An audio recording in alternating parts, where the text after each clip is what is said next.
It's time to put some balance back into your lives. As always, it's me, Ian O'Neill, and I'm joined today by Harry Powell and also by Theo here, who's burst onto the scene in recent weeks like a young Tom Brady who first, in the early 2000s, who burst onto the scene, fucking putting the, I had this nailed down now. Come on, Ian. Come on, you're so close. When he suited up for the Patriots in the early 2000s, Theo Lander is with us as well, a guy who's really come on and joined me on the breakdowns last week. And obviously, if you put in a 6-hour slog on the live stream with me and Harry, you're definitely getting an invite to the balance breakdown for that as well. So we're delighted to have Theo here as well to help me and Harry along for UFC London, which went down last weekend. And I mean, overall, there was a little bit of criticism heading into the card, lads. Not a star-studded event.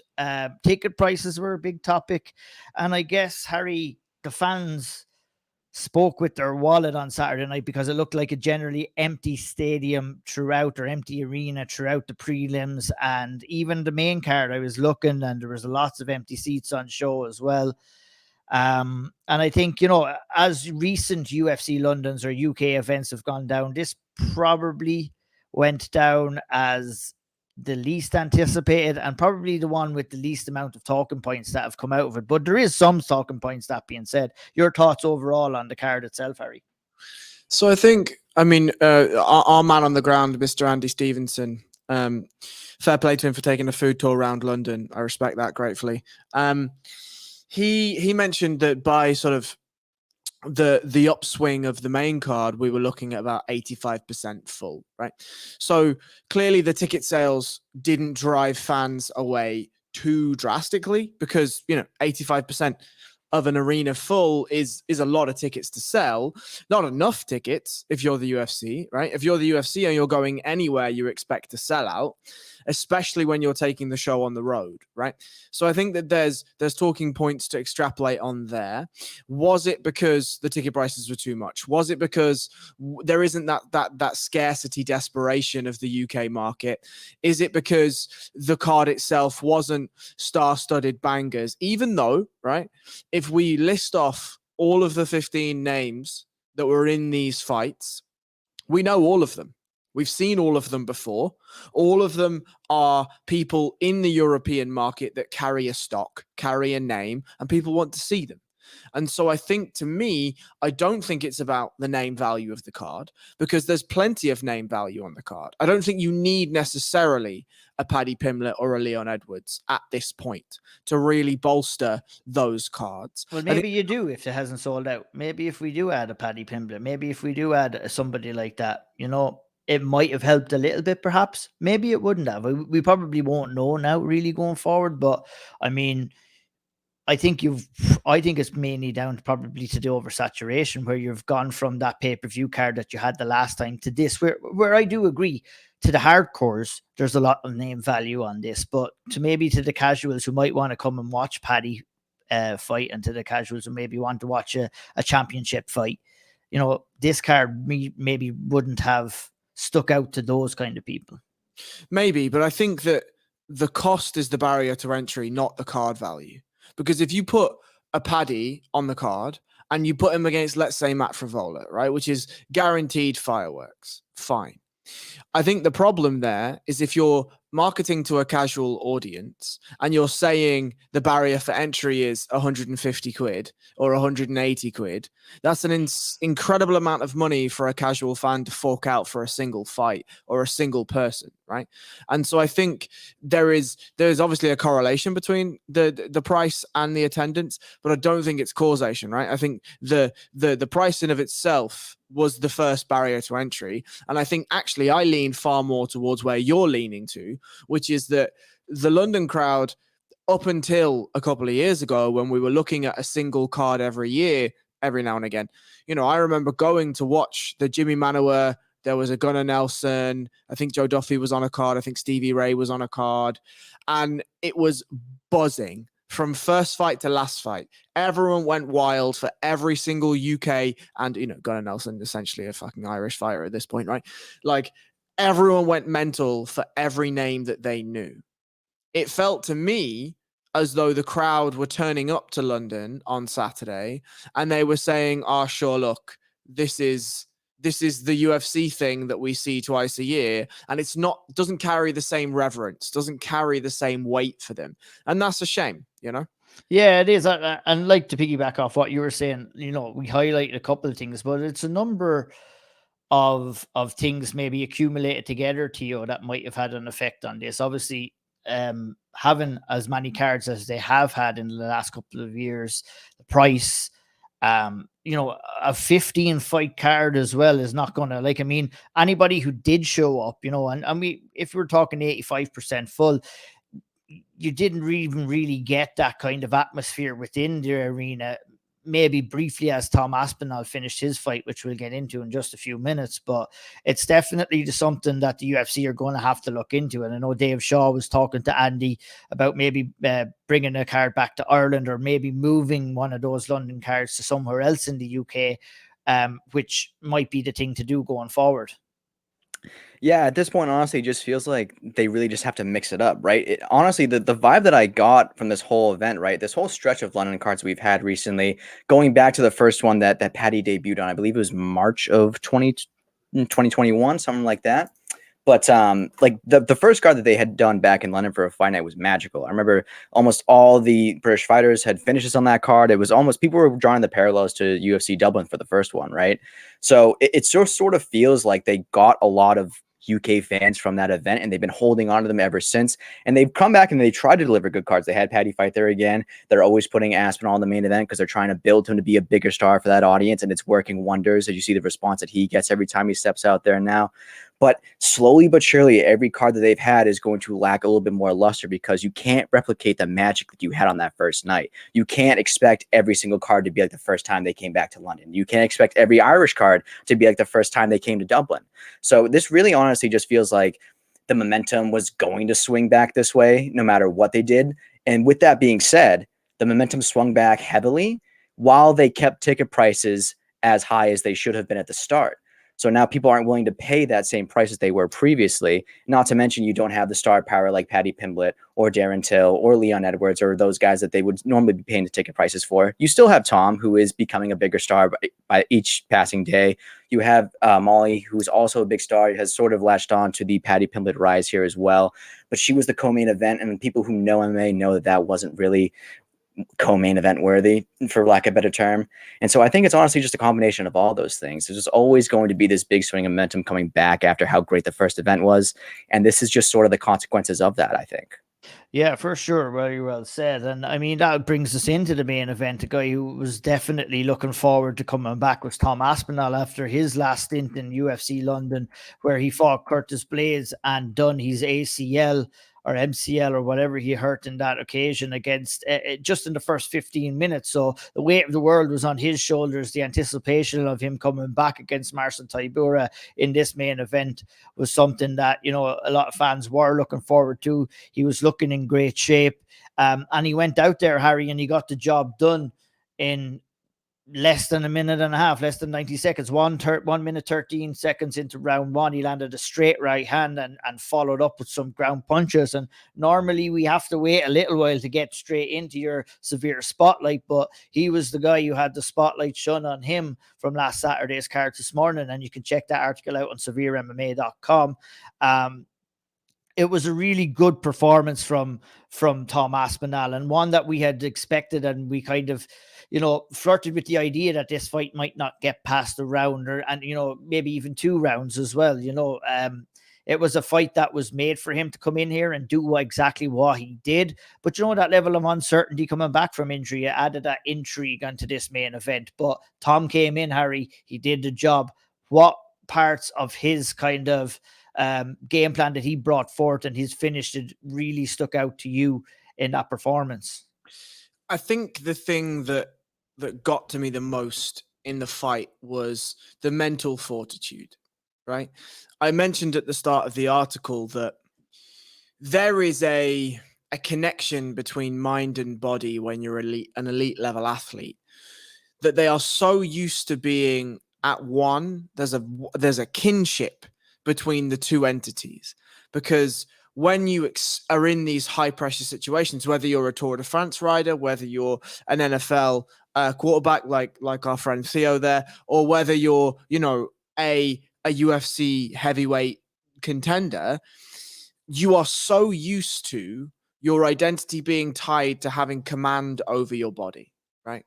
And specifically when it comes to combat sports, and I guess you can throw NFL in there as well, when your body fails you unexpectedly, that's when there is a fragmentation in that relationship between your mind and your body, because you build yourself up as a fighter to think that you're unbreakable, to think that you're unstoppable, to think that no man or woman on this earth is stronger, fitter, faster, better than you are, right?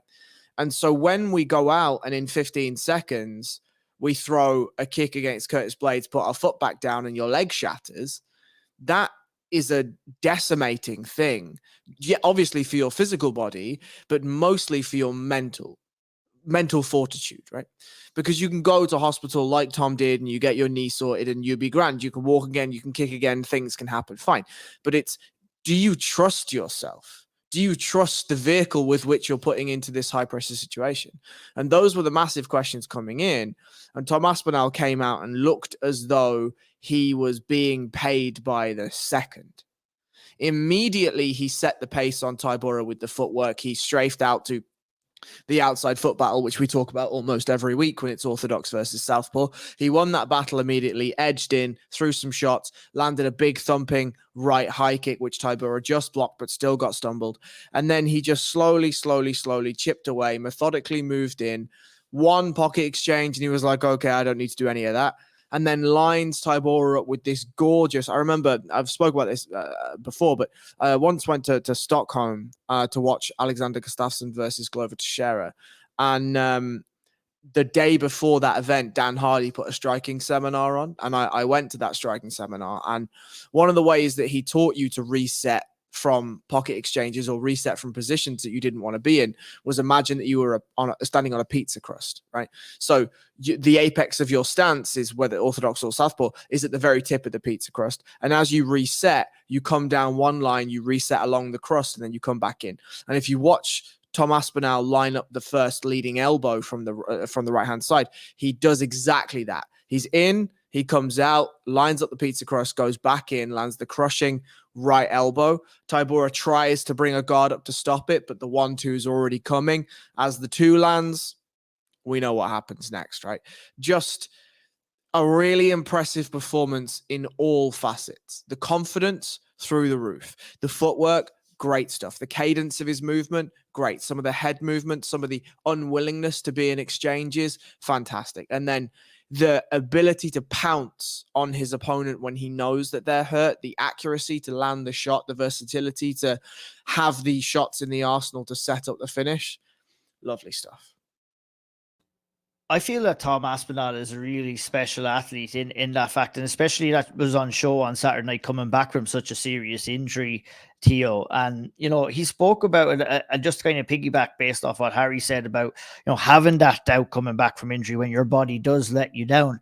Funny enough, listening to Tom speak after the fight, he said that, funnily enough, the knee injury was the best thing that ever happened to him, because it forced him to reassess his preparation, his mentality, and everything that what he was doing to prepare himself for fights. Because, you know, you might think that, you know, you are doing everything right, but then you're dealt with that serious injury. You're dealt with a lot of time in bed and on the couch and not being able to be active, and you're thinking and you're wondering and you're curious, and you ultimately reflect on yourself and what you've been doing as a person. And, you know, it's easy for somebody to kind of blame the instance of what happens.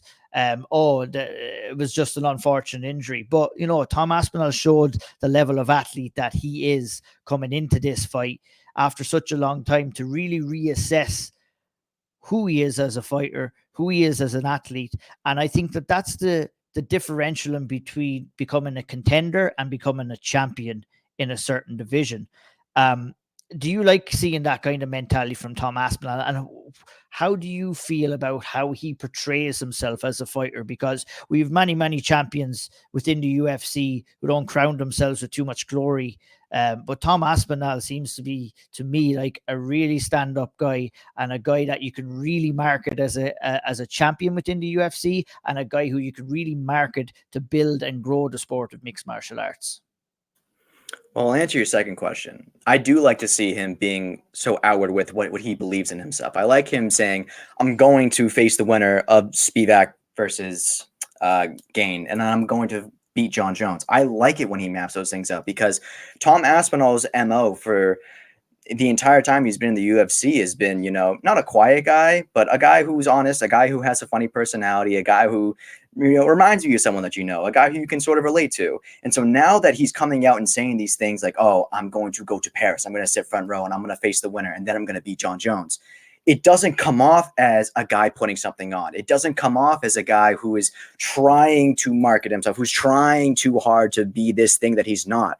It comes off as a guy who has maybe had his confidence hurt with the injury. You don't know what that guy was thinking after he went down. He might have thought that was it. So many things would be racing through your head in that moment. It's a guy who I honestly thought in that moment, he looked like someone who had lost a bit of confidence, but just had a big moment. He knew he had to believe in himself, and all of a sudden got over the hurdle that was maybe blocking him mentally beforehand. Now at this point, I feel like the sky's the limit for Tom Aspinall. He's got so much potential, and we still have barely seen anything from him in the UFC. It reminds me a lot of when Conor McGregor was on the rise. He was finishing everyone so quickly. It was like, well, this fight, we didn't really get the answers to the questions that we had. And maybe next time the guy will last long enough. And the process repeats itself over and over and over again.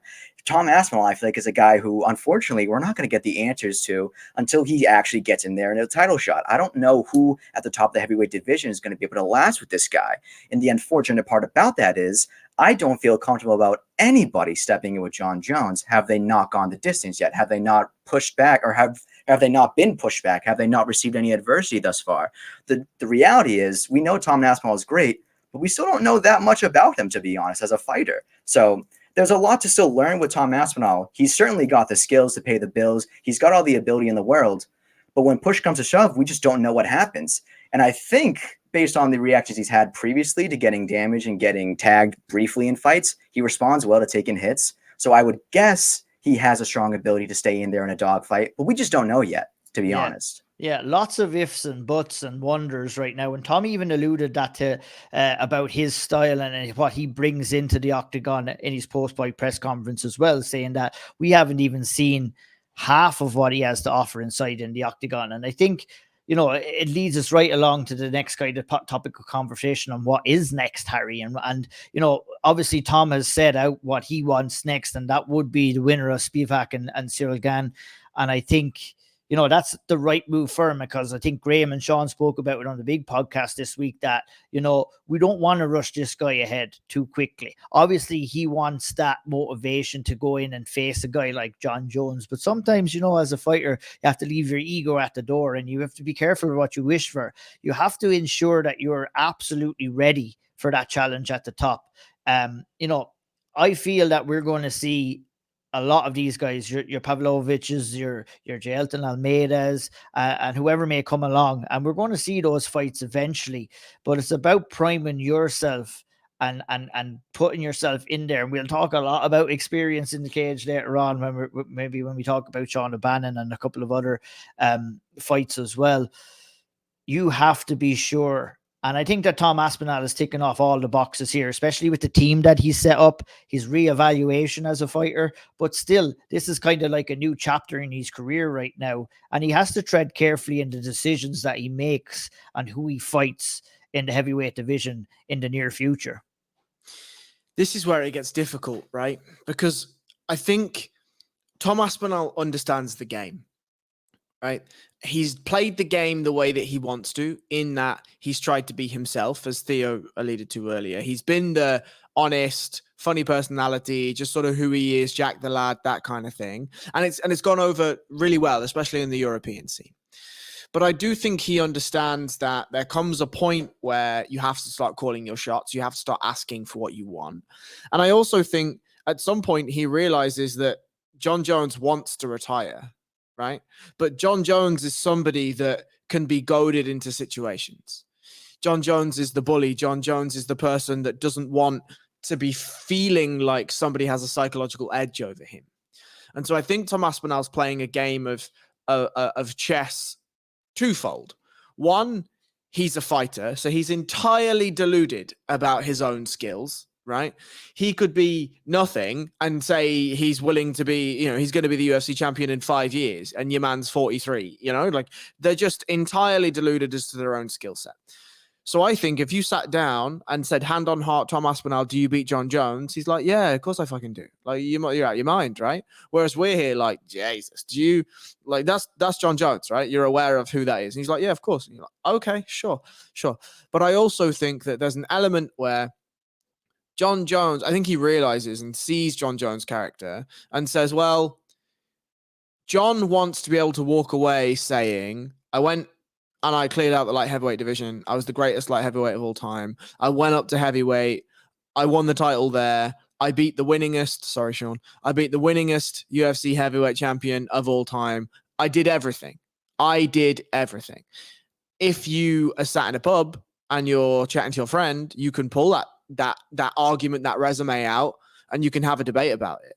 But we know, as us sitting right here, okay, you beat Cyril Gagné for a title, grand. What else did you do at heavyweight? You beat a 483-year-old Stipe Miocic, fine. Well, what about Tom Aspinall? What about Sergey Pavlovich? What about Jelton Almeida, right? And one would argue with that he has kind of did that with the light heavyweight division. Does he want to? Does he have the?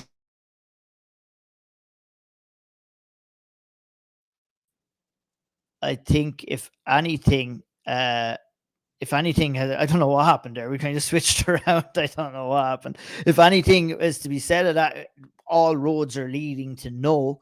But, John Jones and his ego is a hell of a thing, and it might take a dominant champion. Like, do I believe that John Jones might retire after Stipe? Yes, I do. But do I believe he might come back in a year or two? Yes, I also believe that as well. But I think whatever John Jones wants to do shouldn't be that of what Tom Aspinall wants to do, because I think he needs to just focus on himself and what's next. And what's next, is either going to be a fight, if he gets it his way, between Cyril and Spivak. I have a question for you guys. Is Tom Aspinall a better athlete than Cyril Gane? In the way he moves, his speed is pretty good as well, fairly light on his feet. I think his athleticism is underrated and has been underrated to this date. I'm going to say no. I just think he's a far more efficient martial artist than Cyril Gagné is. Yeah. And so when he moves his body, because I think you can tell the difference, right? When you look at Jelton Almeida, that is a freak athlete. He level changes and drives through walls to practice double legs, right? Then you've got Tom Aspinall, who, yes, he's quick for a massive man. He's obviously got power and whatever.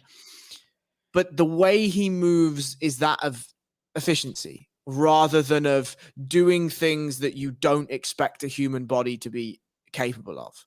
You look at Cyril Gagné, and he certainly has more of that in his pocket. There is less efficiency with his movements. Now, when he's striking, he looks gorgeous. That was my second question, is that can we differentiate against his athleticism on the feet in comparison to Cyril Gane's athleticism when it comes to takedowns, where he's like Bambi on ice, really, to be honest, and that's what he looked like against John Jones. Sure. I think what you saw against John Jones is two things. Firstly, Jones did Jones things where he's like, oh, I'm just going to take you down in a way that athleticism doesn't matter to you, right? I'm going to take you down in a way that athleticism doesn't help you here.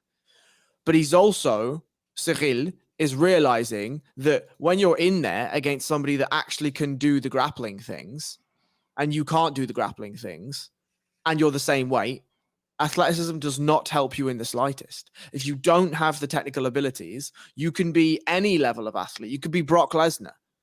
If he had Brock Lesnar level genetics and no technical ability, John Jones takes him down whenever he wants to. And so I think that there's a conversation that Shawnee and I have had on a Speaker's Corner at some point. It might be out. It might not be. I don't know. and we're talking about MMA becoming more of a athlete sport than it is a technical sport, more of a skill sport.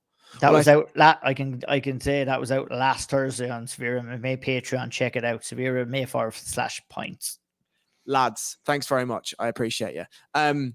But for this situation, I think John Jones tells you and teaches you that if you don't have a level of technical ability like Cyril Gagné doesn't on the ground, you could be the best athlete in the world, and it just doesn't matter. Just doesn't matter. Yeah, very well said. Very well said. Last but not least, Theo, I'm going to put this to you. The odd man out in all of these conversations, we haven't spoken about him yet, is that of the Russian Sergei Pavlovich, who was going out there. He was knocking guys out.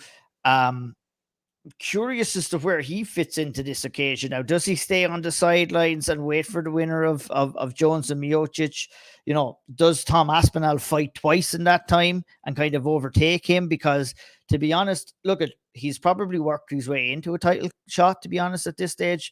But being on the sidelines, and especially being on the sidelines for a prolonged period of time, doesn't do you all too much favors inside the UFC, because we are people and fans and media members that are, what have you done for me lately? That's our mentality. And, you know, I don't think it's a good idea for him to be sitting on the sidelines.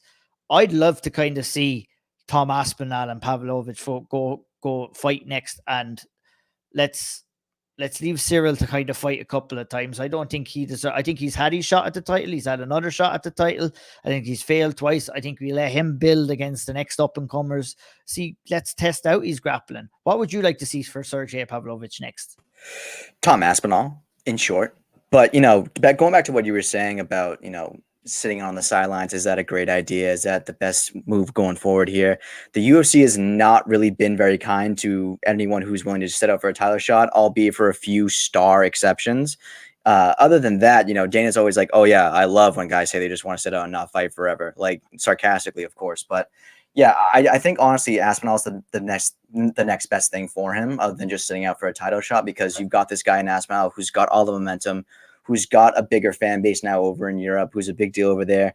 If you go into his backyard and beat him in the main event, what does that say about you? You know, he's, of all the heavyweights right now, right? Maybe Cyril has some claim to this take as well.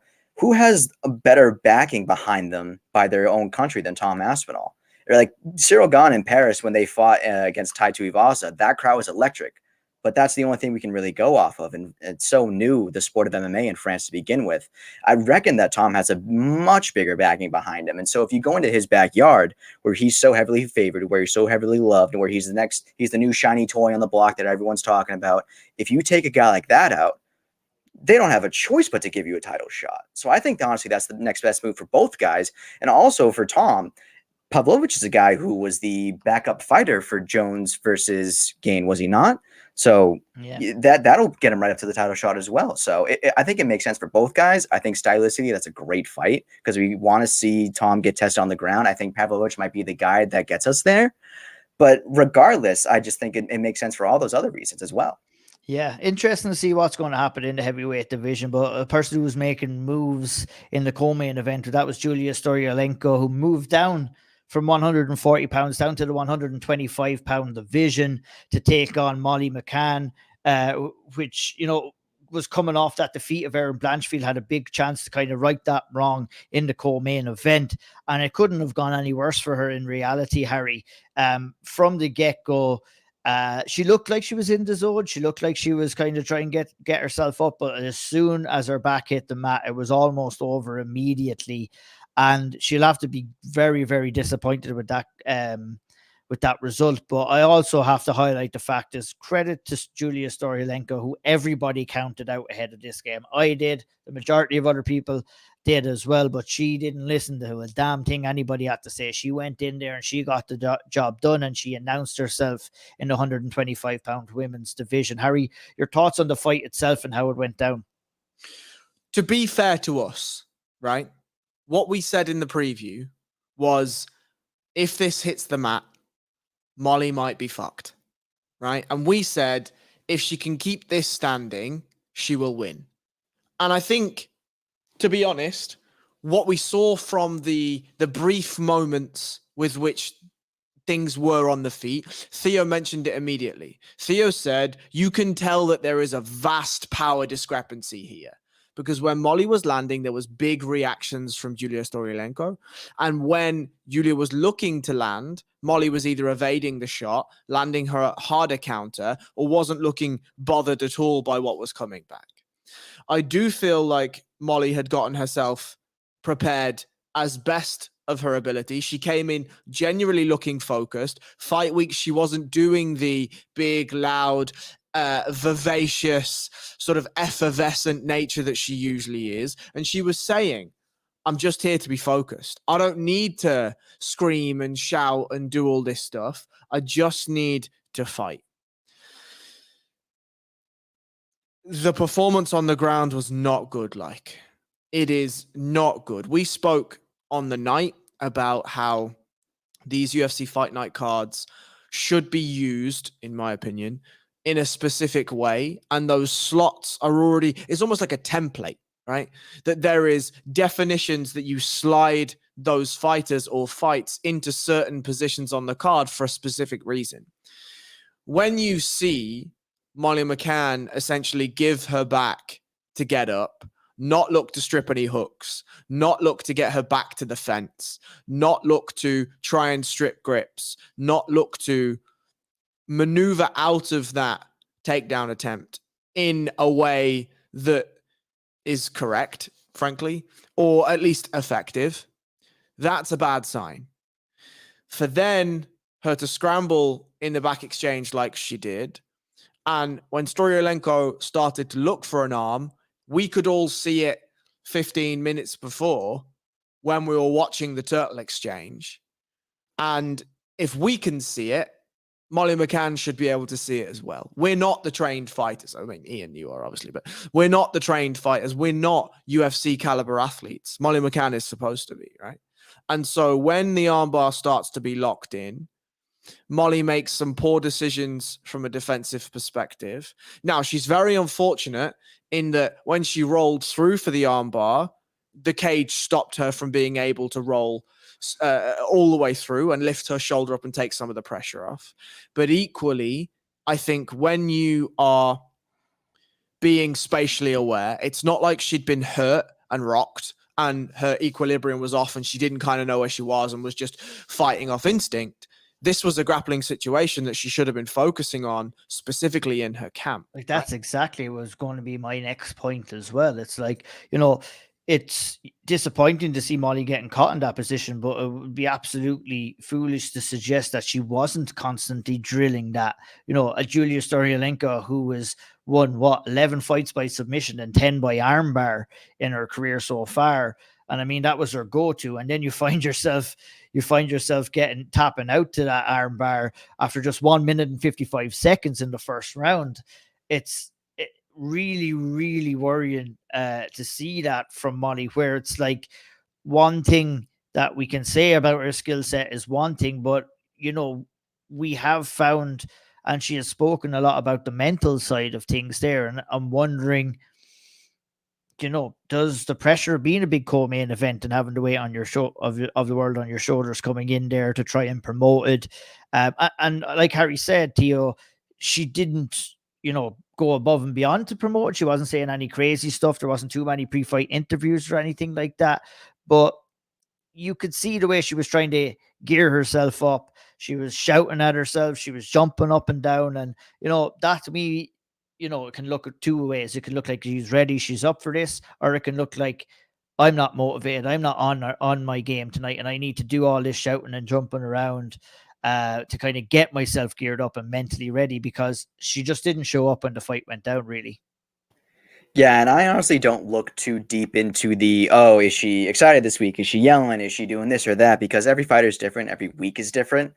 And, depending on the outcome of a fight, she could have slipped on a banana peel and the fight goes the other way. And all of a sudden you're saying, oh, look, this composure really made a difference in the fight. Whereas, if the fight played out a different way, you'd say something completely different. But regardless, I think, honestly, this fight is just something can be taken as a lesson in a way, because Molly McCann is not the top A-level star that should be in a co-main event. She's not the top A-level fighter even, really, with all due respect. She's just not going to be a top 5 UFC fighter, regardless of her supposed move down to strawweight, which we can talk about later.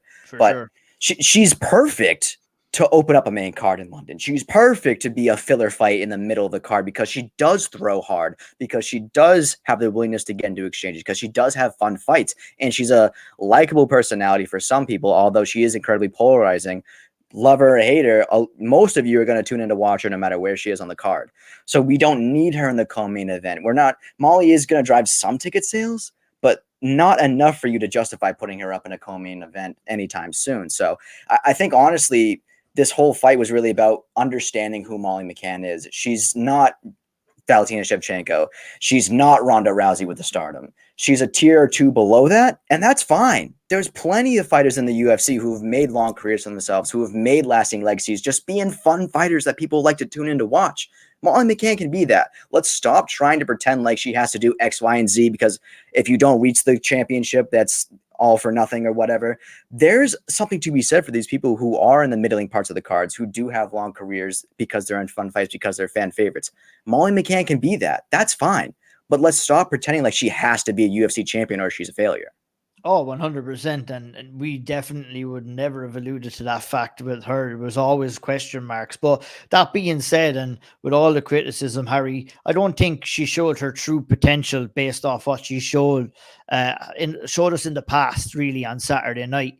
And ultimately, the decision now has been made to move down to the 115-pound division. What's your thoughts on all of that?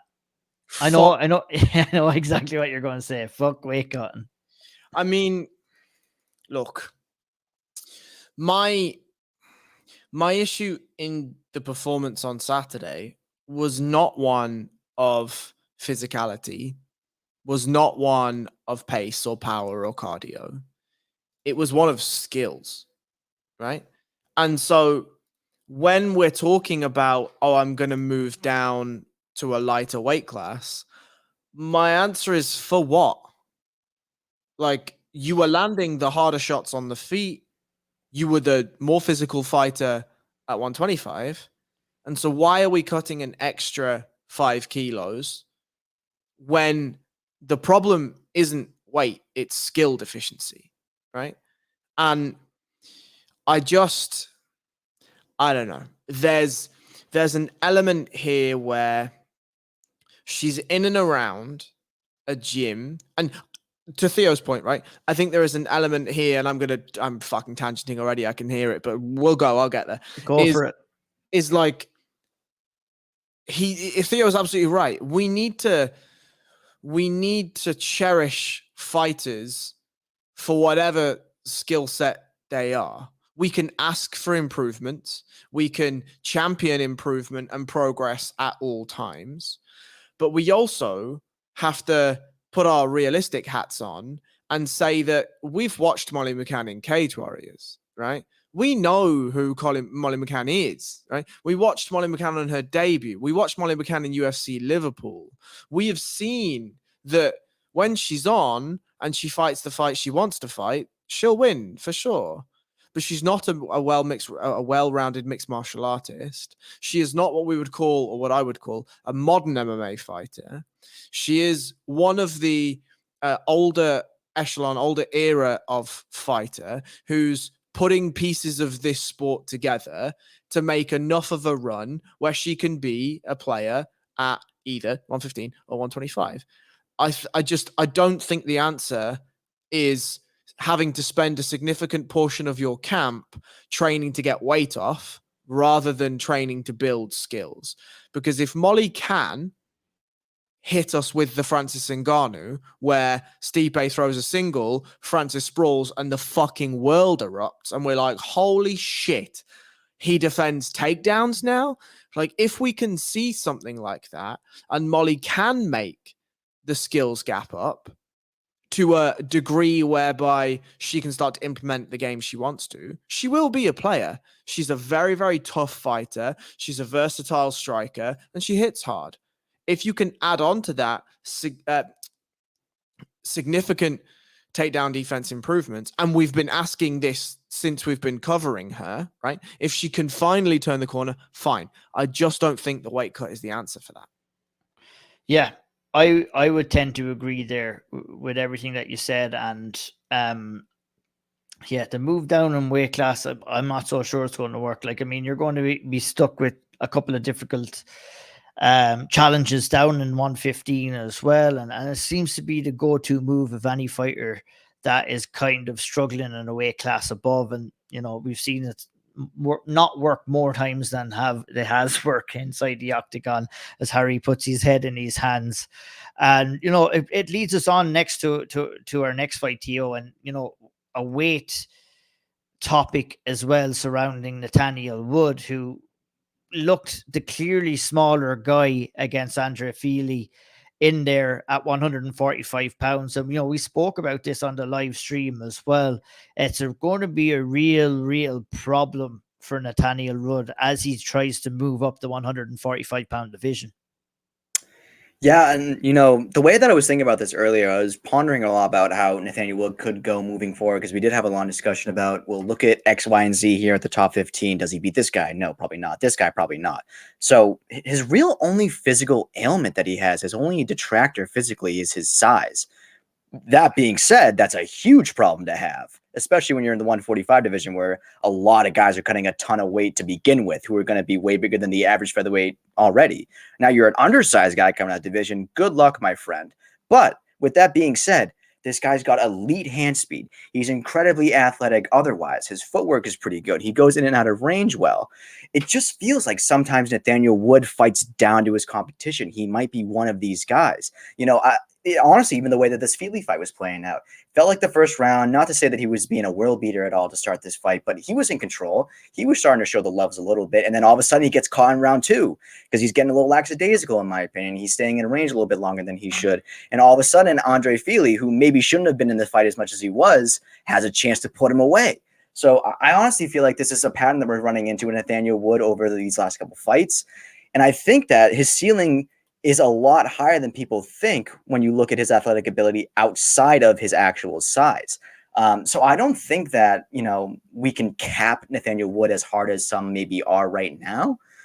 But with that being said, size is definitely going to be an issue for him going forward. Oh, I'm going to cap the shit out of it right now, to be honest, because look at that pattern, and you spoke very well about that pattern, Theo. That has existed ever since his Cage Warriors days, right? And you look back to that Josh Reed fight. What was it? Was it the Josh Reed fight, Harry? Yeah, where he was.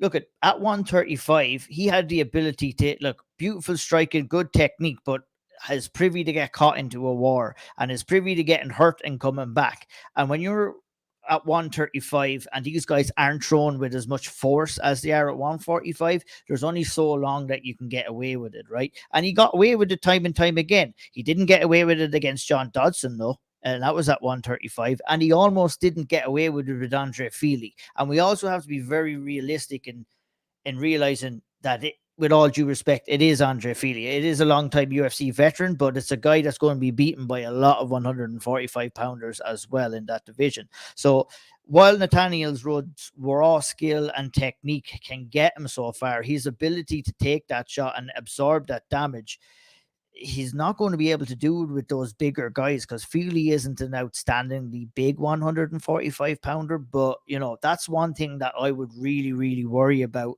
for Nathaniel Wood going down. And I wish that wasn't the case. And he's just an unfortunate guy that he's in that between that tweener right now. Too big for 135, just a little bit too small for 145. What can he do at this stage in his career to change that? I don't know. Maybe just hope for the best and a little bit of luck. Maybe he like we said, I feel he can break into the top 15. I think top 10 is going to be a huge task for him. He's wanting the Korean Zombie. And I mean, coming from it from an analytical point of view, Harry, we didn't really see too much nuances or new kind of techniques from Nathaniel Wood. It was like, the same Nathaniel Wood that we have seen time and time again. And I love Nathaniel Wood. I love watching him fight, but I also need to be realistic that, him at 145 is not going to be the most efficient, best Nathaniel Wood that we could see inside a cage. Yeah, I mean, I have many things to say on this. I'll start with Nathaniel put an Instagram story up the night of the fight. And it was a picture of his face all swollen and cut and whatever. And he was obviously either in the medical room in the O2 or he was on his way to the hospital. And he put no more trying to just get these fight of the night bonuses. And I thought about that, and I was like, you were trying to get fight of the night bonuses in Cage Warriors where there are no such thing, my friend. Like what we see, and this is a fucking t-shirt one day, I tell you. But something that you and I have spoken about a lot is when those lights come on, you can tell, and you know, there's different types of fighters, right? But one of the types of fighters are that when the lights come on, you could have worked a game plan for 12 weeks. The lights come on, the ref says go, and he's like, game plan? What's one of those? I'm going out and I'm being reduced to the absolute fibers of my being. And the fibers of Nathaniel Wood's being are completely two different ends of the spectrum. You begin and you've got all of the beautiful footwork, the in and out head movement, the lightning fast hands that we've become accustomed to, right? All of that is Nathaniel Wood. Absolutely. And then the thing that we forget about the first round is he gets dropped inside 20 seconds. He eats the right hand, gets dropped, flash knockdown, gets back up. And then he's like, and I think that also plays a factor in him trying to get that back, which can also, because look at, I've been there. It's happened to me before. You get clipped, you're going chasing it. And, you know, I also look at fighting as a drug, and the adrenaline rush that you get inside when you are fighting is very, very addictive. You turn into an animal in some ways and trying to go and fighting beyond your realms when you do get hit. It's very unusual feeling getting sparked, getting put down on your ass. And, you know, a fighter has to drive that mentality. Oh, you got me, I have to get you back for that. And if you get into that mentality, and I feel Nathaniel Wood is a guy who does get into that mentality far too often, rather than, okay, we tagged, and let's talk about what Tom Aspinall did instead of that. Tom Aspinall chooses to reset and on the pizza crust, as Harry likes to call it, in those, whereas that Nathaniel Wood has that kind of animalistic tendency to want to go in there and bite down on the gum shield and hit Andre Fili hard back and win back that exchange. And ultimately, you know, we've seen it work for him, and we've seen him getting defeated because of that as well. Sorry for interrupting you, Harry. Please continue.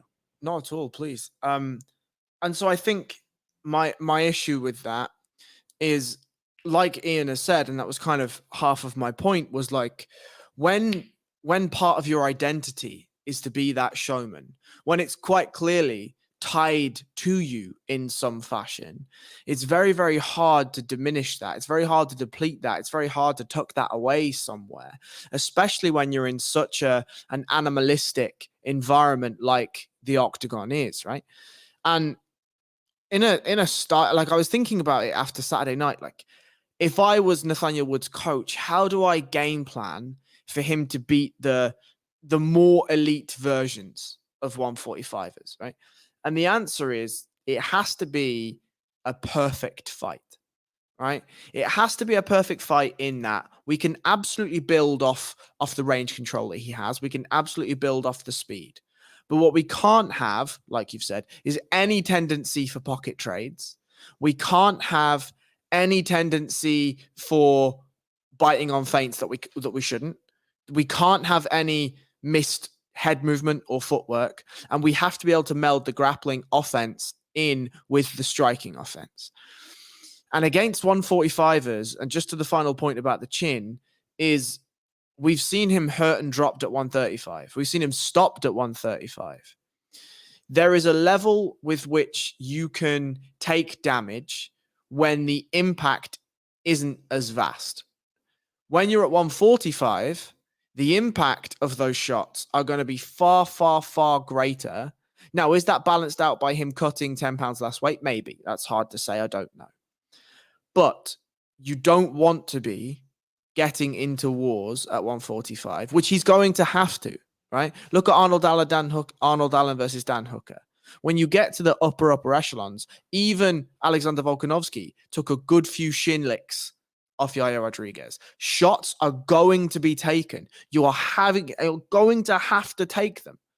And against the bigger guys, against the upper echelon guys, I just don't know if he can. But my final thought on this, and my only sort of saving grace potentially of this, because I don't think he's done this, is I would like to see Nathaniel go out and spend a couple of weeks at the UFC PI and have them run him through all of the DEXA scans and all of the other kit that they have there, and speak to him as to what weight can he make safely. Is 145 just the right weight class for him right now? Or is there a different way that he could approach a diet and a training regimen to make him get to 135 in a far safer manner? I just don't know. Absolutely. And look, anyone who'd be talking here's talking about this might think, he went out and lost. He won a unanimous decision. He won fair and square, but yeah, wasn't without a few roadblocks. And we're talking about him not wanting to go out there and get into wars, Theo. And he goes out and he calls out the Korean Zombie in his post-fight press conference. I mean, he's not shying away from these kind of fights. What would you like to see next for Nathaniel Wood? I think at this point, Barboza is probably the best call. At this point, the Korean Zombie, not to say that Barboza isn't a diminished version of himself, but Korean Zombie at this point holds that ranking spot that I don't think that Nathaniel Wood would be appropriate for challenging at this point. But Edson Barboza is on the outer skirts of the rankings right now. So that fight to me makes sense if you want to get him in the rankings. But stylistically, that's always a great fight. Barboza always comes forward. Like we just mentioned, Nathaniel Wood maybe comes forward a bit too much. But that's a great fight. And honestly, that's a fight that could headline a fight night just based on the action. Not great name value. People know who Barboza is. He's been around for a long time. Over in the UK and Europe, a lot of people know who Nathaniel Wood is more, at least, than they would in the States. I think you could do a fight night, honestly, with that as the main event, considering the quality of cards that they've been putting out recently. I would rather watch that fight than, Holly Holm versus Mayra Buena Silva. But, that's beside the point. I think that Barboza is probably the next best guy for him. Absolutely. I don't disagree with that. I'd love to see the Lerone Murphy fight first.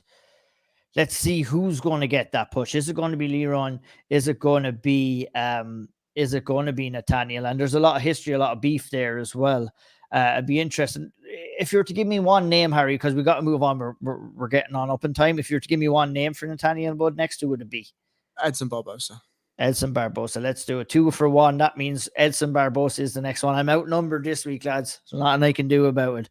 We shall move on to Paul Craig, who moved down to the middleweight division and took on Andre Muniz and took him on very, very well, it has to be said. Look at 2 things coming out here. Paul Craig absolutely impressed at middleweight, Harry, but also Andre Muniz has really fallen off a cliff given the early promise that he showed within the UFC as well. It was a kind of a mixture of both of those worlds that seen Paul Craig go and get that win on Saturday night. He took it home by a ground and pound finish in round 2 at 9 minutes and 40 seconds. Very impressed by Paul Craig, but Andre Muniz, it's not going well for him in recent fights as well. Yeah, I mean, it wasn't so long ago that you and Shawnee recorded a contender for Andre Muniz and talked very highly about him, and rightly so. I think that Andre Muniz has fell foul, and where actually we should be talking about Paul Craig's advancements here, and we will do, but Andre Muniz has fallen foul, I think, of not allowing his grappling to sort of accentuate the rest of his game, right? I haven't seen Andre Muniz start to mix in takedowns, off-striking situations. It's very much still a bit part thing. And if he gets you on top like he did to Paul Craig in the last, I think, 30 or 45 seconds of round 1, he looked great there. Some really nice body lock passing, some really nice jiu-jitsu stuff, but not MMA grappling, right? And what we saw from Paul Craig on the opposite was just the epitome of MMA grappling. And that is melding positional dominance, damage, and submission attempts all together. And Paul Craig did an absolutely fantastic job of that. Put Andre Muniz in a really nice DARS off an absolutely gorgeous spinning pass of a butterfly guard, forces Andre Muniz to give his back, does a bit of back stuff, ends up in mount, lands shots. We're done here. Just so impressed with Paul Craig's ability to put it together here. Really impressed with some of the striking display that he gave whilst on the feet. Took a couple of body kicks, fine. These things happen in MMA. But overarchingly, the MMA grappling that we saw from Paul Craig was really, really impressive. Fair play to him. Are we turning a corner here, Harry? Are you actually somewhat in agreement of Paul Craig's weight cut down to 85? I mean, I don't know the ins and outs of it, right? He didn't look anywhere near drawn out on the scale. He looked good. He just looked in shape, you know. Now he came out today, I believe. I only saw this quick tweet came out today on Helwani and said that he was 218 pounds inside of the octagon on Saturday. That's a massive. You're talking about 30-pound differential there. That's massive amounts to be cutting. Yeah, that's an insane cut. Like that's a very, very large cut. Can he maintain that? That's the question now, because it's okay. He hasn't done it in so long, Theo. Now he's going to be asking himself, you get a win over Andre Muniz, you're putting yourself right in the mix for top 15 competition. And, we're talking about a middleweight division here that's going to be relatively easy to move up along if you stay picking up wins. And he could be asked to do this in quick succession. So I think maybe the weight cut talk might best be answered for his next fight. But who would you like his next fight to be? What would you like to see next for Paul Craig?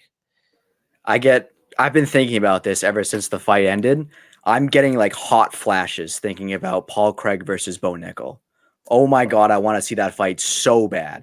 We called it on the stream and he went and called for it himself. We didn't know at the time. So I love that call out as well. And to his credit, who's calling out Bo Nickel right now that has a number next to their name? This guy is actively seeking like the perceived most difficult challenge outside of the rankings, right? He's the closest thing we have to like a true blue chip prospect in MMA is Bo Nickel. And, to see a guy like Paul Craig who would be comfortable in Bo Nickel's most dominant realm on the ground, I think that is the perfect guy to match him up with to test if Bo Nickel's really ready right now. Because honestly, if you think about the way Paul Craig fights, even if he is getting pounded on the ground, even if it does look like it's almost over, he's never out of the fight. I mean, even think about the way he swept Muniz on the ground. He reversed and got that top position and just rained down elbows. That's the kind of thing that I want to see Bo Nickel go against. Like we were talking about with Aspinall earlier. What does he look like when he faces adversity? What does he look like when someone gets on top of him? These questions haven't been answered with Bo Nickel either. And I think Paul Craig is the guy to push him. And I need that fight like I need air to breathe, fellas. There you go. I think if there's any man that would ask Bo Nickel all those questions, that's the Bear Jew and Paul Craig. And, a nice fella as well outside the cage. Very good that he made. We were all questioning the move down, but nobody's really questioning it too much anymore, especially after that performance. To come in and look at a guy in Andrew Muniz who hasn't performed to his capabilities, I believe, in the last couple of fights, but also, a tough matchup to come in for your first fight in middleweight as well. So very, very interested to see what's next for Paul Craig. Theo, I'll stay with you for Faris Ziam, who's on a one-man mission to go and clean out the Cage Warriors lightweight division after wins over Mikkel Fiklak in his last fight, Jake Herbert this time around. And he was impressive enough. I mean, it was an even over and back fight. I mean, these guys were so similar in styles and how they fought.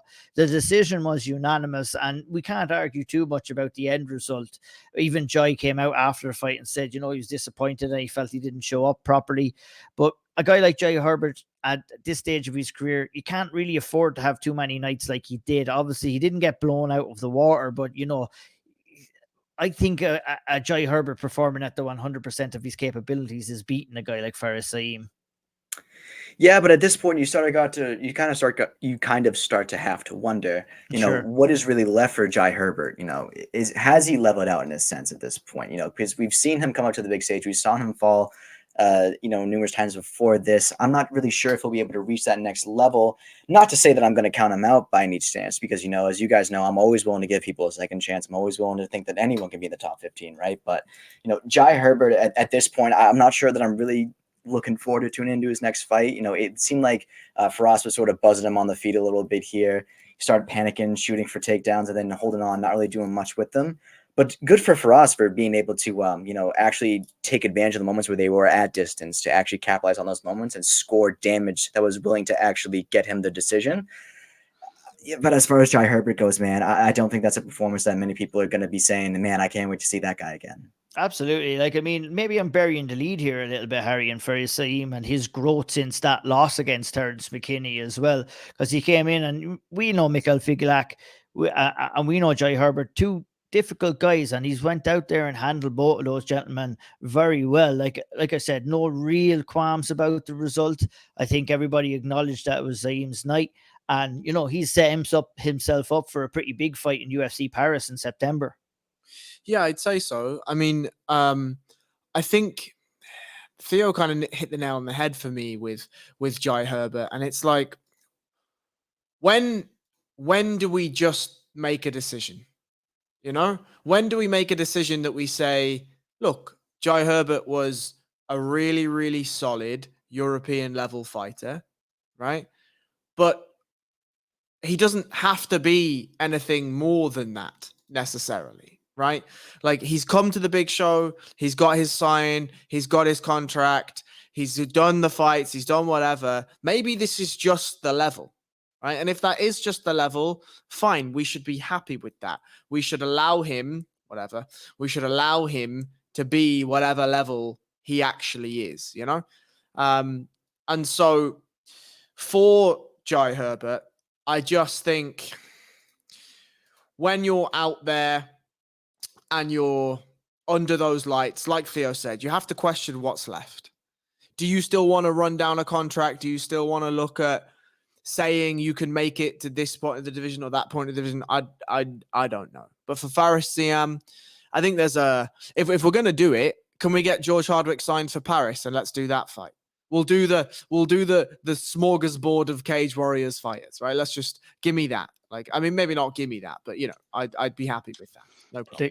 The Cage Warriors lightweight killer will be for Ziam's name in no time if Hardwick is to come in. And look at with Fares, 26 years of age, plenty of time to grow for him as well. So I mean, very, very interesting in looking at how he is progressing right now. And other people maybe around the world mightn't realize the challenges that he had ahead of him. But like I said, you're coming in and picking up wins over Figelak and Jai Herbert. You're moving in the right direction. It'll be interesting to see. I would love that Hardwick fight in UFC Paris. That would be one that would really, really tickle my fancy.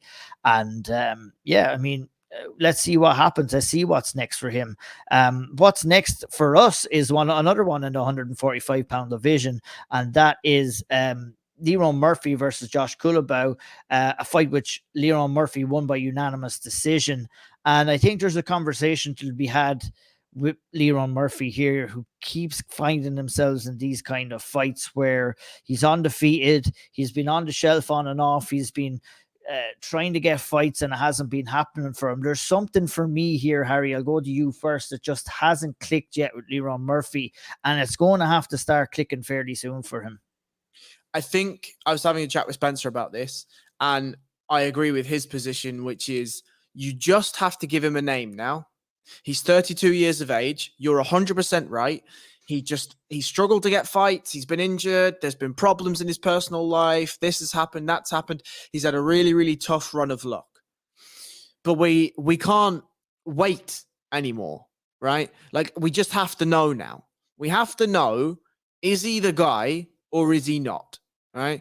And let's chuck him in with a lower tier of that top 15 and just ask the question. Is he that guy or isn't he? Because if he goes in and he fights to a decision win against an Alex Aceras or a Bryce Mitchell or somebody like this, fine. No problem. We know next time out, let's go again, right? We'll jump up another level and we'll see. But if he goes out and he loses and looks similar to how he looked against Josh Culibao or similar to how he looked against Zabara Dukugov, then we know, okay, he's 32 and we know roughly what the first ceiling is. Maybe it's a paper mache ceiling and he's got an opportunity to burst through it if he wants to, but we need to start testing him. And that's the only reason I don't want the Nathaniel Wood fight. Is Nathaniel Wood's 29, just Very turned. fair. He's got 3 years on him already. right? And a 3 years in MMA is 6 fights potentially. Do you know what I mean? Like, Yeah. we got time. There's no need for that right now. I understand there's the beef and there's the this and the that, whatever. And if you want to do it, fine, whatever. But it could happen down the line without them fighting next as well, if they both stay going and winning. But now let me bring this question to you, both you guys. Feel free to come in whenever you like to. We're talking about Nathaniel Wood maybe getting that chance against Edson Barbosa. Why don't we talk about Lerone Murphy getting that chance? Who do you feel? Because I feel that that's a good stylistic fight for both Nathaniel Wood and for Lerone Murphy as well. I don't think that either guy would want to go in there with a grapple heavy guy like Bryce Mitchell or Evelev or anybody like that. So, the reward per se for getting that win, who would you reward Edson Barbosa to have the next fight based off both of these guys' performances that we seen on Saturday night? Nathaniel Wood for Edson Barbosa, simply because it's an IQ test for Nathaniel Wood. If Nathaniel Wood can go out and grapple with Edson, and he can go out and make it sort of the fight that Edson doesn't like, and he can stay away from just being a mad bastard, then we know something. We've learned. I don't think he's going to do that. Of course he has not. He's 1,000,000% going to go out there and try and take Edson Barbosa's fucking face off, like 1,000,000%. But for Lerone Murphy, I need to see what his skill level is. Yeah, I don't question his mentality. I don't question his mental fortitude or his game plan or any of that stuff. All I question with Lerone Murphy is he good enough? Like, what's your thoughts on all of this, Theo? Yeah, honestly, I echo most of what Harry said. Honestly, as far as Lerone Murphy goes, the kid's 32 years old. It's about time that we actually test him. It's about time that we actually say, okay, we're going to see if you make a break now. So I'm all for getting him a ranked guy next. If we're theoretically tying up Barbosa for Nathaniel Wood, Caceres is a fine fight for him then, Like, that'd be a fun one, obviously, to see going forward. Yeah. Murphy's well-rounded, in at least in my opinion, he is. So I think Caceres is a good matchup for him to test him in that sense with the dangerous striking that he has. And then, honestly, if we're theoretically matching up Wood with Barbosa, they both, in this scenario, have ranked wins, assuming Wood doesn't go out and absolutely brawl, which he probably will. Then you can do the Lerone Murphy versus Nathaniel Wood fight, because they're both guys who are now ranked and have a, sort of claim to that next throne in terms of, like, the next top British featherweight, Yeah. So I like that fight. I like that route for both guys. I think it makes sense to build them a little bit more and then crescendo here, because they were scheduled to fight before, got pulled out. Obviously, everyone knows the story about the beef now. So one more win for those guys. I'm all about the slow build. I don't really like to have guys come together too early on in their careers. I like to see the story build up a little bit more and more. And we're right at that point where we're going to hit the crescendo with both of these guys. So let's just wait one more, the patience, and then we're going to meet at the top. 100%. We'll see if it happens. Although time is not on Lerone Murphy's side for the slow build, so we'll see what happens. They may if they don't meet on the way up, maybe they'll meet on the way down. We'll see. I'd like to see that fight. We'll see what happens when it comes to that. Obviously, we'll move on to the next one, and that was a pretty controversial split decision. Daniel Marcos took the fight and beat Davy Grant. Like I said, it was a split. There's lots of controversy. I know Graham talked about this on the big podcast. I scored round 1, round 3 for Davy Grant. Marcos was competitive in those rounds. It was a really, really close fight. Not argue too much with the split decision. Obviously, Davy Grant was disappointed, but it was your typical Davy Grant fight, Harry. A little bit of a slobber knocker, lots of bloodshed. But we were talking about Daniel Marcos, and he slowly but surely grew into this fight. Eventually, I thought Davy Grant for sure took round 1, in my opinion.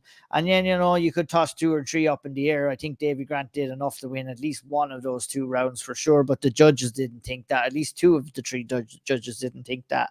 And thus, we are left with Daniel Marcos at 15-0 inside the 135-pound division. Yeah, I had a bad feeling going into this that Daniel Marcos was going to find the chin of Davy Grant and was going to work through that sort of erratic timing. But Davy Grant looked fantastic in the first round. He had Marcos biting on all sorts of feints, all sorts of different combinations. And I was very, very impressed with Davy Grant. I thought he looked good, and he looked like a fighter that still had tons in the tank. Right. And then Marcos managed to win himself back into the fight. He started disrespecting the feints as much. He found the timing and he landed his shots. I on the night as we watched it, I think I scored 1 and 3 to Davy Grant. I have no problem with a 29-28 either way, frankly. And so, yeah, I mean, it's sure, look, Davy Grant fights are always close because he is always willing to take shots to land them, right? And so when you're in a situation where you have a fighter who fights in that way, in a similar way as we've just talked about with Nathaniel Wood, you're always going to have those sorts of situations. And yeah, it's tough. It's tough. It is tough. I mean, not too much to talk about in the aftermath and what's next for Daniel Marcos. I mean, it's going to be another similar enough test. Obviously, UFC will be wanting to look and build him up. So we won't spend too much on this, but I am going to move to Theo for the next fight. And that is Johnny Parsons versus Danny Roberts, the fight of the night. An absolutely mental fight. I thought, yeah, hey, don't shoot the messenger here, Powell. Don't shoot the messenger. I thought I should have went to Wood and Fili myself, but thus the madness of Johnny Parsons and Danny Roberts, who was absolutely out of it before the fight got finished. But with 3 seconds remaining in the second round, Johnny Parsons got the KO win. What's your thoughts on the fight itself, Theo? Well, I think the main thing people were taking away from this fight was the stoppage. A lot of people had a big issue with the stoppage. First of all, the clock should not play a factor in the stoppage at all. You don't ever want to say, oh, well, this guy's going to make it to the end of the round, because that's how people get really hurt. You never want to have a uniform rule like that ever. So I thought the stoppage was fine. And also, if you're going to be accepting the fact that these referees are human, you have to allow for human error, right? So there's 2 possibilities now if you're involving human error. You can either, 1, have stoppages that are way too early, that you'll say, oh, maybe that guy had more left in the tank, or you have the stoppages that are way too late and you get borderline uncomfortable and don't want to watch the fights anymore that rest of the night. We have to live with one of those 2 realities. I would way rather have an early stoppage than the other one. So that's all I'll say on that. As far as what I think of the fight, I thought it was a strange choice by Roberts to bang with Parsons here. But I love Parsons. I love the way he fights. Obviously, the hair is fantastic. Sluggernaut, I believe, is his nickname. Fitting for that guy. And a very good personality, too, on top of that. Spoke very well in the post-fight press conference, told a couple of good stories. I was looking back. You can check out all of the post-fight interviews on SevereMMA.com, compliments of Andy Stevenson. So definitely check them out as well. But, you know, Danny Roberts went out there and got in a slugfest, Harry. I mean, that's not the first time, nor probably will it be the last time we'll say that in Danny Roberts' career. And, you know, any talks of an early stoppage here is absolutely ludicrous, because we had a guy here who's almost barely able to stand on his own 2 feet.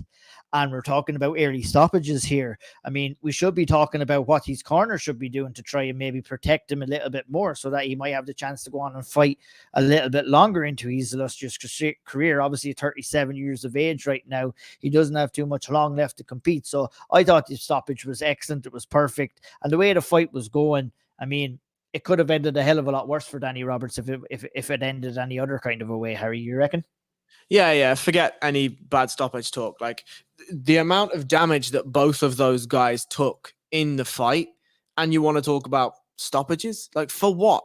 Like, what are we doing? Like, I feel like there is an element in the last little while where every card has to have something wrong with it.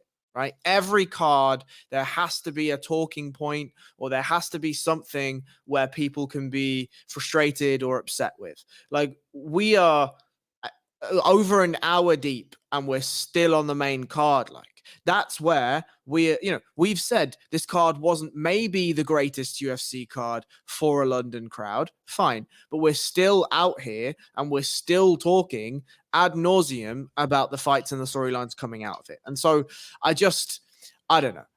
I have no problem whatsoever with the stoppage. I don't need to see any more damage taken from, frankly, either of the fighters, right? There was moments when, if Mark Goddard had stepped in and stopped the fight in favor of Danny Roberts, then, again, I don't think we could have had many complaints there either. And so, yeah, sure, look, it's fucking MMA, lads. What are you going to do? Exactly. People are going to want to bitch no matter what. But I can tell you something for nothing, Harry. There's going to be no bitching about Mick Parkin's performance coming in at 6-0 and fighting a very beautiful fight. over I know I'm after skipping a few here, but let's talk about it. I've started, so let's keep going. Jamal Pouges and Mick Parkin. Mick Parkin took home the unanimous decision and looked very, very well, moving to 7-0 with that performance as well. Yeah, definitely. I mean, look, this was a straight up kickboxing performance. That's what it was, right? He went out and he looked the part. He did exactly what he needed to do, and he looked good doing it. That's it. We don't need to say anymore. Absolutely. What would you like to see next for him in the heavyweight division, Theo? Anybody at all? Any names springing to mind? To be honest, no. So, Yeah. I mean, the heavyweight, the way it is outside the rankings, there's not a ton of guys in there that that just come to top of the mind, to be honest with you. So really the good thing about that is it seems like they're going to have a lot of time to build him up here. He's still got very few fights on his career now. So I think experience within the UFC is something that's often very underrated. So a guy like that who has the skills to pay the bills, a guy who moves as well as he does, who trains with Tom Aspinall, all those other heavyweights in that gym, I think taking the time is going to be key for him.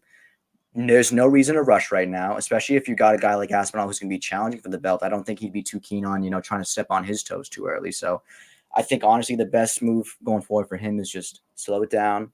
Let's take it easy. There's no need to be a UFC champion tomorrow. And let's just put together the parts of our game that we need to work on. Chase Sherman, give it to him. Let him take Chase Sherman out. Give it to him. Just Sure. let him do the thing. That's my name. All right.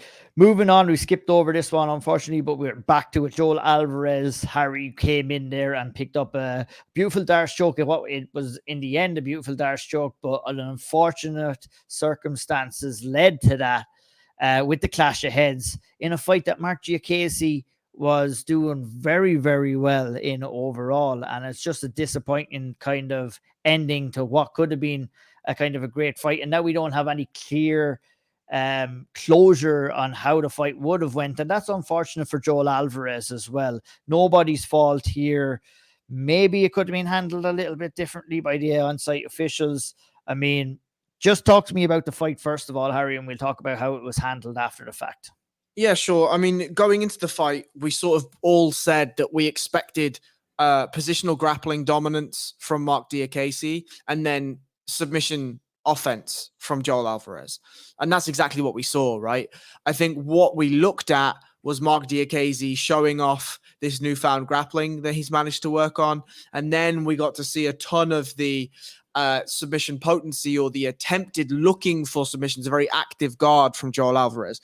But Mark Diakiese was in control of this fight almost the whole way through. He took the fight down with some really, really beautiful takedowns, rode the hips really, really well, was very, very dominant in the positions he was in, did a really good job of stuffing Joel Alvarez really like into the corners of the sides of the cage, meaning that Joel Alvarez couldn't get his active guard going. Okay, there was a headbutt, very, very unfortunate. But up until that point, I was very impressed with how Mark Diakiese looked. I think we talked with Shawnee when he came on, and he said that like that's the prime example for something that should be called as either a no contest or something that should be appealed. And it's hard to know whether anything will actually tangibly be done because of this. But sure, I mean, Mark Diakiese can't be losing any sleep over a performance like this. For sure. Were you surprised to see Mark Diakiese lean into his wrestling? Not at all. Not at all. I'm only joking. I'm only joking. DC might ask you that question, but I know what's up when it comes to Mark Diakiese. Joel Alvarez called for top 15 level competition next year. You think he's ready for that? Do you think he deserves that after that performance on Saturday night? What would you like to kind of maybe see him come up against next if you had the choice? Yeah, maybe he's ready for the top 15 if they allow pride rules and you can headbutt your opponents. I think that'd work out really well for him, actually. But, going back to the headbutt, I mean, that was as blatant as it gets for a grounded headbutt. Obviously, you can't really determine intent. I think it's really hard for anyone to look at that and say, oh, he obviously meant to do that. What you can say is it's reckless as hell. You have to have responsibility over your weapons. That's one of the things that we always say when fighters are extending the fingers for. They say, hey, be responsible with your weapons, point those down.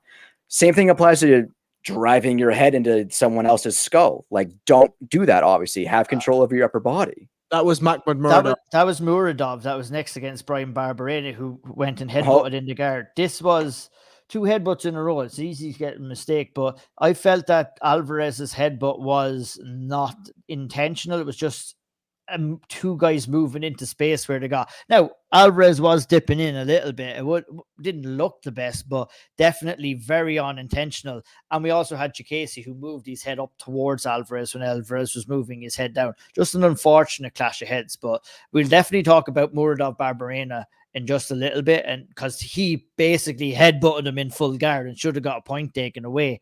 But for Diakiese and Alvarez, I mean, does that kind of spark your memory on what happened, the incident on the feet when they clashed heads?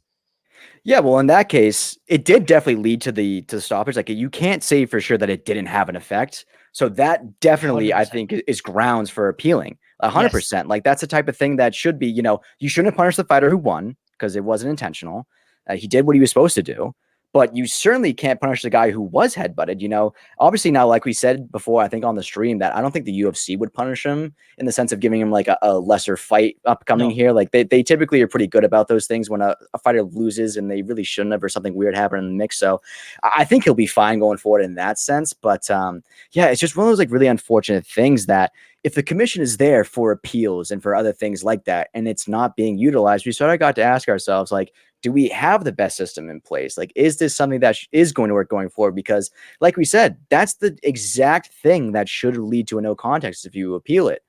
But as we also mentioned, it's probably not going to go anywhere. There's two things that stand out to me in how that fight kind of played out and the finish. And number one was, okay, the referee may have missed the initial contact of the headbutt, but you can't have missed the reaction from Diakiese after, where he just physically like looked hurt and was holding the back of his head. And I mean, fighters aren't doing that on purpose. And, maybe a more experienced ref, or maybe a ref would have a better kind of grip on the situation like that, might stop the action, might ask what happened, and might give the benefit of the doubt to the fighter who did get headbutted, which was Diakiese in that case. And, that would have been one correct way, and maybe giving himself the time to recover, maybe asking the cage side official to take a look at the video replay to confirm if it was a headbutt. It's a big call that a referee has to make in that moment, but that's why they're there. But the fight went on, the fight got finished, and at the very least, you still have the ability to go back and look at the replay. We had a Diakiese who was wobbling around the cage and was unsteady on his feet. At some time, I felt somebody needed to take the responsibility to make the correct decision there, because ultimately the fight played out, the correct decision wasn't made, and now we have a result that should be appealed. Whether it will be accepted will tell its own story. It's hard to know. Given, like, Graham is spot on the way I basically the way Graham spoke on the big podcast is how I feel about this, is that it should be appealed, but history kind of tells us that that might not always be accepted. But that's about as egregious a no contest as you can see there, and how it affected the fight. And it was unfortunate for Diakiese, obviously, who had been doing really well in that fight, and even more unfortunate for Joel Alvarez, because we don't know, that fight may have turned. We just don't know. There's too many questions out there. And hey, are we thumbs up for running that fight back? Perhaps, even though Joel Alvarez, I'd say run it back. Let's do it. Do it. Double thumbs up for anybody listening. But I think it's going to be a double thumbs down for what Theo was talking about, and that was the egregious headbutt which happened against Brian Barberena, and was thrown by Makhmed Muradov, who beat Barberena by unanimous decision and utilized his grappling very well. And must at some stage Theo thought he was in the pride cage when he leaned in and smacked Barberena a headbutt in round 2, and was very lucky not to get a point taken away for that. Yeah, and so going back to what I was saying before, be responsible with your weapons. You can't just be reckless. You got to think about where you're driving. I know you're in a situation where you're trying to leverage your upper body to get position and get control on a guy, but you got to remember where that big noggin is going as well. The top of your head is a very, very hard thing. When we think about the cuts, the things that cut people open in fights, right? It's like if a guy's got like a really big hand, sometimes it can lead to that. If you have a grazing shot that just barely nicks the skin, that can lead you open. If you get hit with something that's very blunt, like the end of your elbow, that leads to a lot of cuts. The top of your head is a very, very hard part of your body. So that can lead to like things like a bunch of different cuts that can, open up and have even more problems going forward with the fight. Regardless of that, it's a horrible thing to be in that position and to have to deal with that going forward, right? Because he didn't obviously mean to do that, like I was saying before. Like, you can't really discern an intent there. Yeah. But, like, man, you got to do a better job of having the awareness of where your head is at that moment. Absolutely, absolutely. Look at Muradov went and got the win, started strong, started to fade as the fight went on. Barberena, as tough as nails as the fight kind of went on as well. Kind of typical Barberena performance, but ultimately was not able to handle the grappling that Muradov brought to it. I'm not sure middleweight is the right place for Barberena. It'd be interesting to see if he goes and remains up there. We won't hang tight on that one. I'll stick with you, Theo, for the next fight. That's Caitlin Vieira, who picked up a unanimous decision win over Kianzad. And Harry, you're making shapes there. Do you have any thoughts maybe on the middleweight? Did I overblow it? No, just that Caitlin Vieira was fucking massive. Oh, yeah, she was huge. Yeah, she was huge in this fight. And she utilized that grappling very well against a Penny Kianzad, Theo, that we've seen go in there and utilize her grappling against other opponents. But Caitlin Vieira was just a better fighter overall in this fight. And it really showed as the fight progressed. Yeah, and you really did see the levels with the grappling, and obviously you'd mentioned she looked massive in there. She's not, a lot of people in different weight classes will have the ability to be so much longer than their opponents that they're able to dictate range and they can have advantages that way. Vieira is long in that sense, but also is like built into her frame as well. So that's a massive advantage for her over in that division. So, and you even saw it too when they went to the ground as well. The fact that she was able to leverage her size in that position is really what got the job done as well. So if you think about the matchups at the top of the division as well, there's other girls that you can match up well in the grappling department. I'm not going to try and profess to anyone watching that Caitlin Vieira's got this crazy exciting style that you can't miss her fights. But what I will say is she's got an incredibly effective style that can take her longer up the echelons of the upper parts of the division than maybe some other girls would. Yeah, 100%, Harry. Real quick, look at Vieira maintained her spot number 4 in the 135-pound division, a division that's wide open right now. What do you do with her next?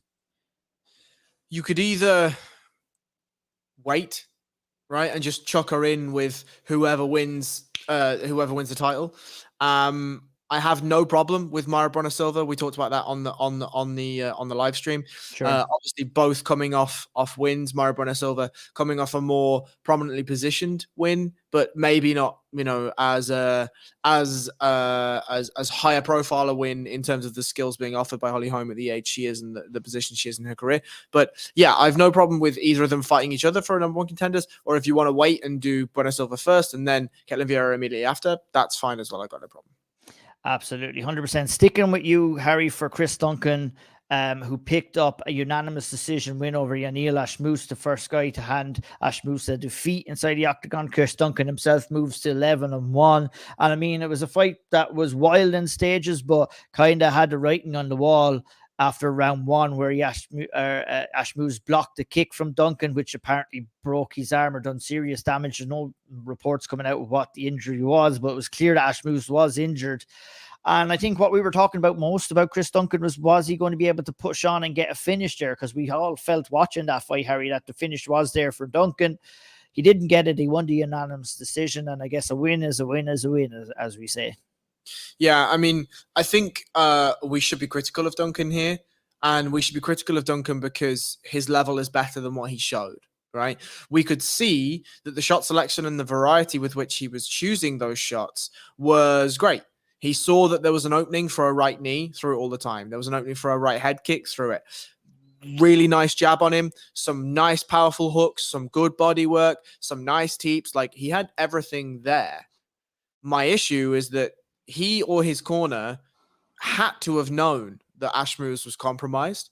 And when you have a fighter that's compromised, you go out and you get a finish. That's absolutely what you do. You go out and you step on the gas and you try to punish that fighter's weakness or deficiency, because the UFC likes finishes. And if you go out and get a finish, not only are you putting yourself in line for a bonus. Now, sure, he likely wouldn't have got the bonus, bearing on mind the fights that we saw previously, but you're in line for a bonus, and the UFC will always look more favorably on you if you get a finish. Chris Duncan, if you're listening, fair play to you. Fantastic performance. You have to finish dudes next time. Absolutely. That knee up the middle was brilliant. It was landing all fight, and he did showcase a little bit of ability to to hurt their opponents. But I agree with Harry. I think, when your opponent is visibly telling you that he's that he's hurt. I think Ashmouz was kind of looking for a way out at times because he was hurt, not because of anything else. I think the fight was tainted a little bit because of that injury. But look, at good win for Chris Duncan. But yeah, it'll be interesting to see what happens next for him. We move on to Shauna Bannon versus Bruna Brasil. Shauna Bannon's UFC debut. We'll spend a little bit of time on this one. There's a little bit to discuss here. Obviously, there was massive hype, massive build-up, and it was a highly anticipated debut for Shauna Bannon, who unfortunately didn't go her way on the night. She dropped a unanimous decision to Bruna Brasil. And, you know, maybe I'll speak first as a guy who been following Shauna's career for quite some time. I mean, been thinking about it for the last couple of days and I haven't fully formed my opinion yet. But one thing I am very, very certain of is that was not the best version of Shauna Bannon inside the octagon on Saturday night. I felt that she fought much better in her previous fight in Invicta and in other fights as well. Now, the big question is why? You know, I think we're fooling ourselves, and, you know, nobody was kind of suggesting that Shauna Bannon was going to come in there with a skill set that was at this stage of her career going to compete with the top 15 or top 10 of the strawweight division. But the showcase of her abilities on the night didn't kind of portray the type of fighter that Shauna is and what she's shown in the past. I think that's fair to say. I think, you know, she will probably come out and tell her side of things as well. And, you know, you asked the questions, was there too much focus on the build-up of the fight? You know, how did she handle all of her media obligations? Because she was very, very busy with those media obligations, and all of those small little factors kind of eke into your preparations when it comes. And look, it all boils down to you cannot have a bad night inside the UFC's octagon. And unfortunately for Shauna Bannon, she went out there and she did have a bad night on Saturday night. And there's no ifs, ands, or buts. And she'll know and she'll grow and she'll come back from it. But let's talk about the fight itself, Harry, and what we've seen. We saw a kind of a slow burning into the fight. I think Shawn opened up with a couple of calf kicks, which were landing well. She got hit with a nice left or right hand, I believe, from Bruna Brasil. That left hook was landing a lot for Bruna Brasil throughout, which kind of, in my opinion, took Shauna a little bit off her game and had her questioning her closing the distance and into the pocket, which found her kind of, you know, kicking at range, but not landing with any great impact. What's your assessment overall on the performance, Harry? Not a great performance. Certainly some cornerstones that she can build on, but not a great performance. There are, as we've said, so many intangibles that we don't know the answer to from her side. I can't wait for you to sit down with her and have this conversation and have the open and honest discussion that you two have built a rapport with. But for me, the main critique is about the lines, right? She moves in on lateral lines and she moves out on lateral lines. And in the first round, especially with the low kicks, they were coming in at an angle. She was coming in at an angle, and Bruna Brasil didn't really know what to do with them. But when she sort of settled into her performance that night, her display that night, Bruna managed to wait, time Shauna coming in, and then fade either left with the check left hook or fade to the right-hand side and land that right straight. And Shauna was having significant problems maneuvering into other positions. She was having significant problems entering the pocket with her hands in ways that weren't getting her countered by the more impactful shots. I think she'll be disappointed with the grappling exchanges with Bruna, because obviously we've seen that Shauna's grappling has come on leaps and bounds in previous fights. And so I think her not desperation, but her unwillingness to maybe chain wrestle. And instead, she was very, very, very, very, very stuck to looking for those inside and outside trips from the body locks. I think she'll be disappointed in that also. But more than anything, I think the lines are the thing that I would like to see her adapt on, because when she was coming in, her hands were lower, her hands were away from her face, and she was getting tagged more, but she could fix that quite easily by entering on non-linear lines, entering on different angles and showing the dexterity that she had. Because in the second round, what I was very impressed with in the first sort of 30 to 35 seconds was in the first round, she started she wanted to fight forward. She wanted to push Bruna Brasil back. That didn't work for her. And in the first 30 to 35 to 40 seconds of the second round, she just let Bruna Brasil come onto her. And she just kept side kicking away, landing those shots. And eventually that went away from her and she changed her game plan again. But then in the third round, I think the third round was her best round. It definitely was. She definitely grew into the fight, which would kind kind of make me think, was there a little bit of nerves? Was it, the moment getting to her, though? There's a lot of moving parts before this fight, you know what I mean? And, you're on, and I think for anybody who's listening outside of Ireland, I mean, the magnitude of being shown on Virgin Media too, which is aired into many, many homes, those are all things, whether, she took it so well on her stride during fight week, but all of that can weigh down on your shoulders, Theo, when it comes into fight night. And as we've seen her grow into the fight, and I'll let you talk about maybe a little bit of what she did right in the third round in just a minute, a little bit. I'll bring Theo in for a minute. From we've seen people come out and perform, and let's call it octagon jitters. She's probably not. I'm going to label it octagon jitters. Maybe it was something different. Maybe she'll tell me it's something different when we do hopefully speak. But it looked to me like someone who had a case of octagon jitters, because we've seen many fighters go in there before and have a case of that. And I think, a lot more will be told and a lot more will be understood in their next fight. But maybe, what's your opinion on maybe what went wrong for Shauna there on Saturday night? One thing that has really resonated with me in the aftermath of this fight is something that our guy Sean Sheehan brought up on the podcast. He said, Shauna is very young into her MMA career, obviously, but she's only been fighting really in front of like these 5,000 seat arenas. Not to say that the arena was packed by the time that she was fighting on Saturday night, because not even 5,000. I mean, 500. No. 500 maybe. Yeah. But still, being on the big lights, being in a big arena, seeing the UFC logo on the canvas, all those things matter. She didn't have the tree arena fight yet. She didn't have maybe these mid-level fights where she would be getting that more experience under the bright lights. So those things all matter for sure. And I'll keep it short because I know we're going over on time here. But for anyone who's out there saying, oh, the takeover part 2 is, everyone's here actually just to take part this time, all this other nonsense that I'm hearing. We've got Ian Gary fighting next month against Jeff Neal, which is a massive fight for Irish MMA. The next month after that, Kalen Loughran's making his debut. He's going to be a force at 135. The following week, Reece McKee is back in the UFC, and I would be shocked if Paul Hughes was not signed by the time the UFC is aiming to return to Dublin, because as our guy Andy Stevenson got the scoop on site, the UFC is planning for that, allegedly, for the first quarter of 2024. Now, we've heard this many a times before, but you would have to believe that given the recent signings, given the recent way that they've been pushing Ian Gary, given the recent momentum behind Conor McGregor and his stint on Tough, that there's more credence now than ever to a return back to Ireland. And you got to also think the situation with Bellator right now, they are very much up in the air for what their future may hold. And I would have to think the 3 Arena wants to stay in the MMA business very badly, because those shows always do well. And I think everything right now is lining up perfectly for a UFC return to Dublin. With that being said, Shauna Bannon's so young in her career. The reason she lost that fight wasn't a skill issue. It wasn't anything like that you had to be really concerned of. It was the most obvious case of octagon jitters. Not to say that she was far and away a way better technical fighter than her, but really she was just a few adjustments away from winning that fight. Yeah, and like we were talking about before that, like number one, to reiterate your point, Shauna Bannon isn't going anywhere, nor are the Irish in the UFC as well. We're not going fucking anywhere, I can guarantee you that. I mean, you have one blip in the radar, it happens, and it happened for Shauna, but she did grow into the fight, Harry. That's what we were talking about a little bit before Theo came in.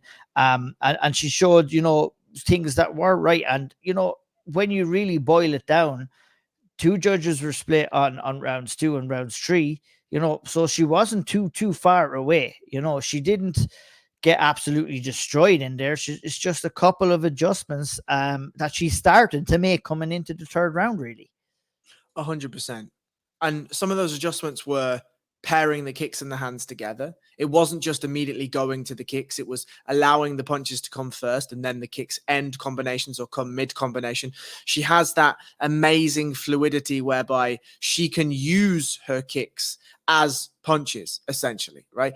The dexterity in her legs, the dexterity in her limbs allow her to be far more affluent in the way that she throws strikes and the ranges with which she throws strikes. I think she'd settled into a better range cadence when it came to the third round. Maybe that's because she'd realized I've done 10 minutes. I'm still here. I haven't been finished. Maybe I am deserving to be in this position. And now we can start doing some fighting things. When we were in the clinch situation, she was reversing those positions far better. She was landing some shots. I think there was an elbow off a break at one point, which was quite nice.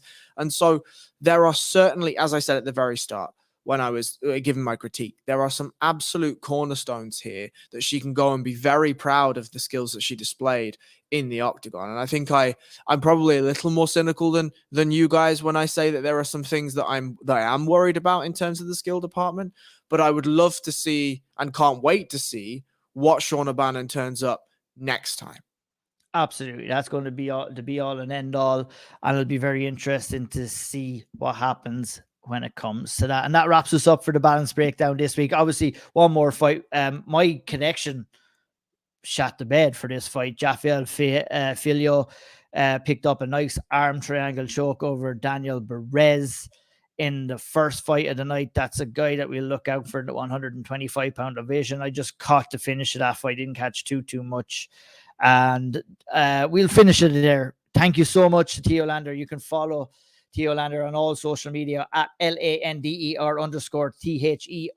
Follow Harry Powell at BJJ_Harry Powell, and myself at O'Neill MMA. We'll be back to break down the massive UFC 291 card. Dustin Poirier, Justin Gaethje, Alex Bahia, Jan Blachowicz, and lots more later on this week. We look forward to doing that. We look forward to seeing you next week for the balance breakdown. Head over and check out Harry Powell's severe spotlight on SevereMMA and a recap of this card from Theo Lander, and we will catch you the next time. Thanks for listening. Hit the like button, hit the subscribe button, and thanks for listening. We'll see you the next